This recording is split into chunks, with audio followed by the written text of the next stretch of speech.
أهلا بكم من جديد. عنوان الفيديو بتاعنا النهاردة: أحدهم لم يدفع نفقات مدارس أبنائه، فنانين عانوا أزمات مالية وأشهروا إفلاسهم.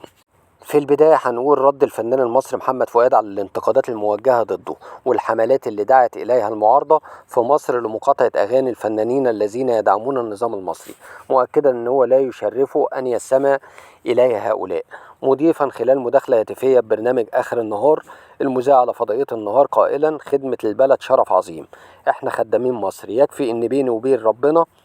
ان بعمل اللي عليا علشان هنتحاسب عليه، وانا ما يشرفنيش ان الناس دي تسمع محمد فؤاد تاني. اتربينا على الخير وعمرنا ما فكرنا في شر لحد. ايه كمية الشر والغل اللي كانت مستخبية في وسطينا كده.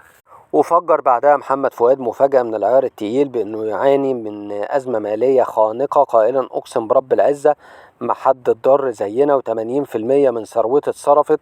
ومش هتهز. لو كل ثروته وفلوس عيالي اتصرفت أقسم بالله بقسط مصروفات مدارس ولادي ولم أدفعها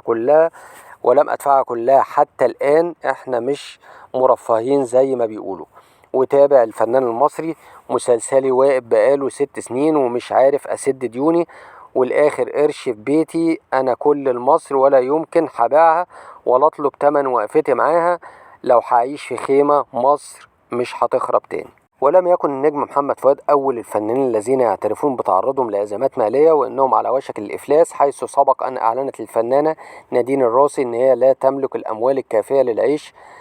بعد تخلي أهلها عنها، حيث انهارت باكية على الهواء وهي تروي قصة الظلم اللي بتتعرض له من طليقها وأهلها، مؤكدة أن هي أنفقت على أهلها واشترت لهم الهدايا والسيارات، ولكن حينما تعثرت في حياتها تخلوا جميعا عنها وقالوا انهم ليس لديهم ما يساعدونها به، قائلة: انا اهتميت بكل اللي حواليا، امي وابي واهلي، وعندما وقعت صرت فضيحة عليهم. ما في مصاري، ما في حدا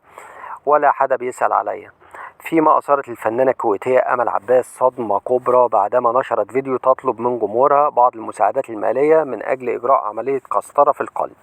حيث ناشدت جمهورها من خلال الفيديو التبرع لها بالمال لكونها لا تملك ما يكفي للعملية، حيث توجهت لهم قائلة وهي تبكي: جمهور الكريم، تكفون لا تقصرون معي، أنا لكم ومنكم وبنتكم لا تقصرون معي، تكفون طلباتكم، ما إلي غير الله وإنتم. قبل أن تخرج في أول لقاء تلفزيوني بعد أزمتها الصحية وتقول إن الفنانة أحلام هي من تكفلت بجزء كبير من مصاريف السفر والإقامة والجراحة، بالإضافة لهيا الشعيبي وهدى حسين وعدد من نجوم الكويت. الفنان المصري كمان الراحل يونس الشلبي كان أحد أبرز نجوم الفن في الوطن العربي في الثمانينات والتسعينات، بعدما تألق في أكثر من 90 عمل فني إلى أن توفي في عام 2007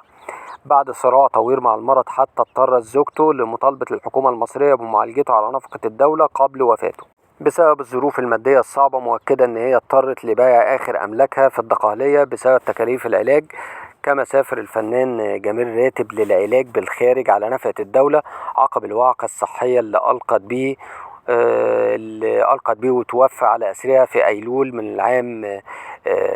الماضي عن عمر يناهز 92 عام. الفنانة المصرية كمان آمال فريد قضت آخر أيامها بإحدى دور رعاية المسنين قبل أن تتدهور صحتها وتصاب بمرض غامض في المخ، ثم تدخل في غيبوبة كاملة لتفارق الحياة بأحد المستشفيات المصرية